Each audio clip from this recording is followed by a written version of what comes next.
What's going on, everyone? Happy Money Monday. Happy New Year. Yep.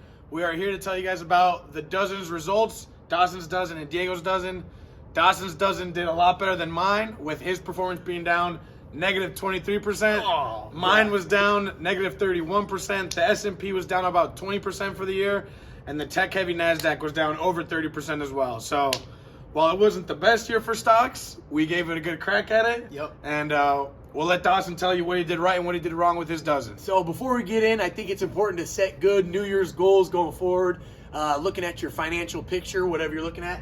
One thing I'd recommend is maxing out your 401k or your IRA.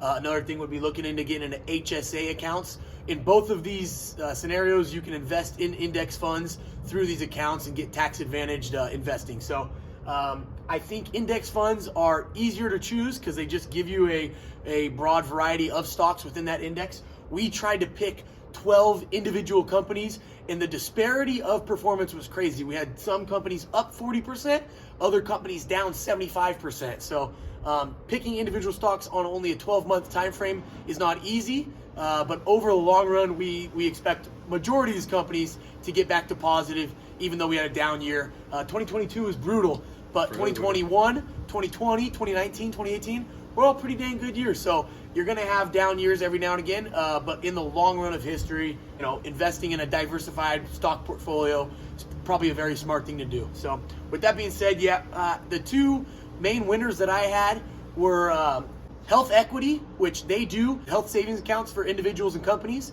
And my other winner was Northrop Grumman, a defense contractor, obviously benefited a lot from the United States being involved with this war in Ukraine and Russia.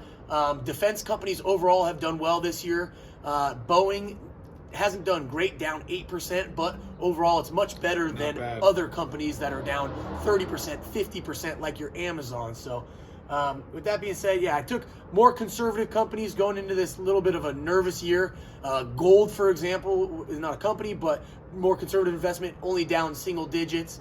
Some of my biggest losers to year were MSOS, the cannabis ETF. The United States hasn't done anything to help cannabis companies out, and I'll get into that in a later video, but that has been a terrible performing stock for me and a main holding for me in other accounts, which has been just garbage. But with that being said, I think what we saw is that the tech-heavy NASDAQ, all these growth companies really just shit the bed in 2022. I don't know how long it'll take for them to rebound, especially with interest rates up still, and they're not going to go down anytime soon. If anything, they'll flatten. But I still like an Amazon, Apple, even over the long run, I like investing in those type of companies. So it's good to be a champion. It always is, and I'll let Diego talk about maybe what went right, what went wrong in his portfolio. Yeah, so the best two in my portfolio were T-Mobile, which did great. They, acquired Sprint, increased their infrastructure footprint. They even have other companies using their cellular towers, so that was awesome.